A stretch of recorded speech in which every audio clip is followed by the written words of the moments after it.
हो गया। दोस्तों, मेरा सभी साथियों को जय भीम, जय भारत, जय संविधान, जय विज्ञान, जय ओबीसी। साथियों, मैं आप लोगों को एक बाबाओं का जो व्यवसाय है, जो साधु संतों का व्यवसाय है, अगर इनके व्यवसाय की तुलना की जाए तो 7 दिन के अंदर, 1 हफ्ते के अंदर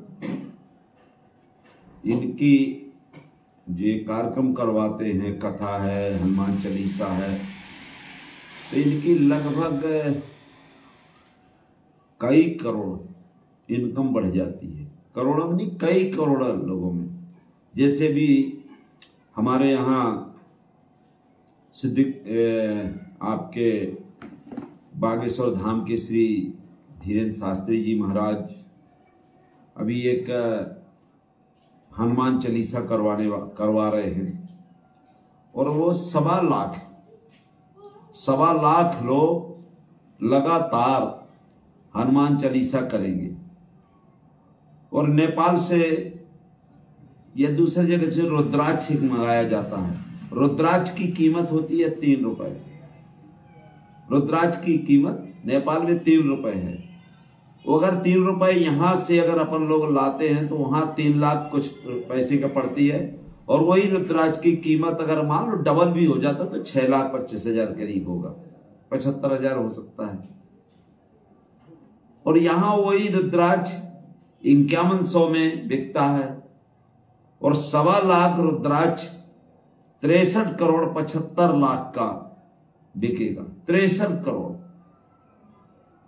अब बताइए, एक सप्ते में या 10 दिन के अंदर ऐसा कौन सा व्यवसाय है जो 3 लाख का 63 करोड़ 75 लाख हो सकता है? विश्व का ऐसा कौन सा व्यापार?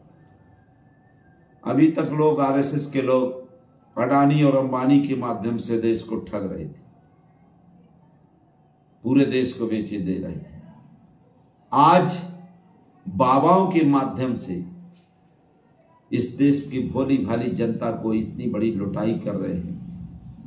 आज देश का हर व्यक्ति महंगाई की मार, आपके गरीबी भुखमरी की मार, बेरोजगारी की मार, इसका झेल रहा है।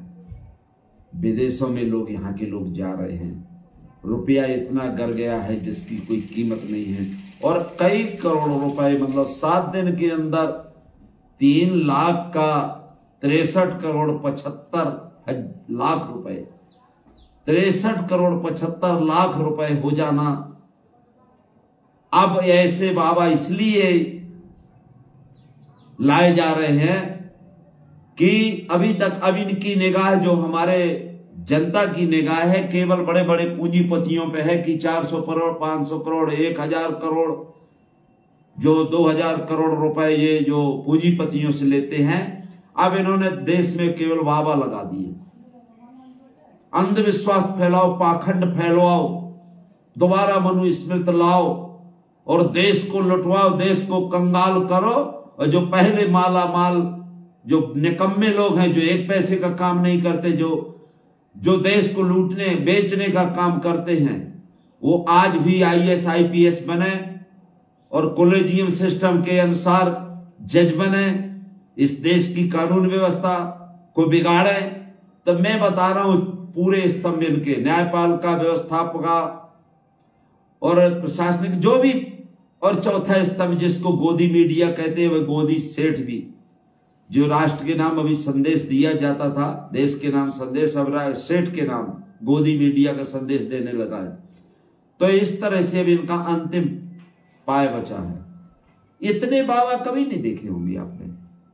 इतने अंधविश्वास रोज फैलाना। टीवी में ये लोग क्या करते हैं? भूत दिखाएंगे, चुड़ैल दिखाएंगे, नागिन दिखाएंगे, इतने घटिया कार्यक्रम बताते हैं, बच्चों पे भय पैदा करते हैं, बेमनस्ता फैलाते हैं। और यहां तक नग्न अवस्था में जो प्रचार करते हैं, जो ये आरएसएस वाले, हिंदू बजरंग दल वाले जो कहते हैं कि कोई बहन बेटियां चड्डी पहन के नहीं जाना चाहिए, हमारी बहन बेटियों को ये लोग प्रतिबंध लगाते हैं। और वही टीवी जो हमारी बहनें, हमारे पुरखा, हमारे बुजुर्ग जब सामने देखते हैं तो नग्न अवस्था में वो अपना प्रचार करते हैं, तो इनके मुंह में ताला लगता, कभी नहीं कहते हैं क्या वो हिंदू नहीं है, क्या वो वर्ण व्यवस्था नहीं है।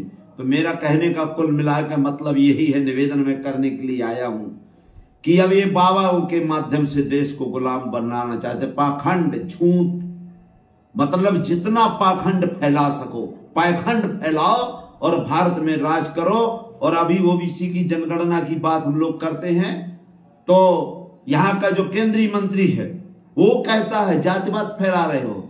अरे जातिवाद किसने बनाई? हमारे बाप ने बनाई क्या? अरे उन पाखंडियों से कहिए, उन जातिवादियों से कहिए, उन गद्दारों से कहिए, पूरे पास फैलाया। इसलिए मैं कहना चाहता हूं कि अब इन बाबाओं, ढोंगी बाबाओं से भी सावधान रहो। आपको बता रहे हैं अगर 10 करोड़, 50 करोड़, 1 करोड़, 1 अरब भी अगर पैसा लगेगा इनके चुनाव में तो ये बाबा ही पैसा दे देंगे। अभी तो मंदिरों की कमाई ट्रकों में जाती है और कुछ दिन बाद इन बाबाओं की कमाई रेलगाड़ी में हमारे यहाँ माल नहीं ढोया जाएगा, रुपया ढोया जाएगा। और ये आरएसएस के जो लोग हैं, जो ये पाखंड फैलाने वाले का ढोंग रच रहे हैं, ये लोग इस देश को बर्बाद करने का काम कर रहे हैं और नंगा नचाने का काम कर रहे हैं, देश को भुखमरी में लाने का काम कर रहे हैं। आज देखिए कुपोषित बच्चों की दिन पर दिन जनसंख्या बढ़ रही है और आज हमारा समाज नंगा भूखा घूम रहा है। मैंने भी एक दिन आदिवासियों की दुर्दशा देखी थी, वो देखिएगा, जो आज भी हमारी माँ बहनें अपने बोझ लेकर के, छोटे छोटे बच्चे 20-20 किलोमीटर से रात को 4 बजे जगते हैं और शहर में जाते हैं 20-20 किलोमीटर, और जब लकड़ी बेचते हैं तब वो आटा खरीदते हैं और वही जंगल में जाकर उस आटे को गूंज करके और जंगल में ही वो आपके रोटी बनाकर पेट भरते हैं। और हमारे यहाँ की देश की महामहिम राष्ट्रपति जी है, हमारे देश की राष्ट्रपति एसटी में आती है, हमारे देश के 84 सांसद एससी के हैं, हमारे देश के 47 सांसद एसटी के हैं, हमारे देश के 4100 विधायकों में से 1058 विधायक एससी एसटी के हैं, लेकिन एक भी आदमी मुंह बोलने को तैयार नहीं है। ऐसा इन्होंने पाखंड फैलाया है, ऐसा इन्होंने जाल बिछा करके उनको गूंगा बहरा और आपके गूंगा बहरा और अंधा बना करके ऐसे लोगों को भेजा जाता है हमारे देश को बर्बाद करने के लिए।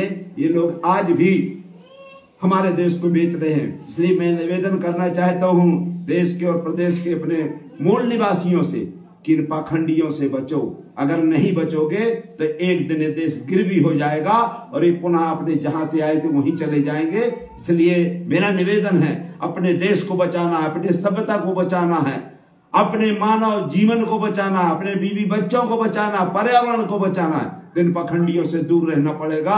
बहुत बहुत धन्यवाद। जय भीम, जय भारत, जय जोहार, जय विज्ञान।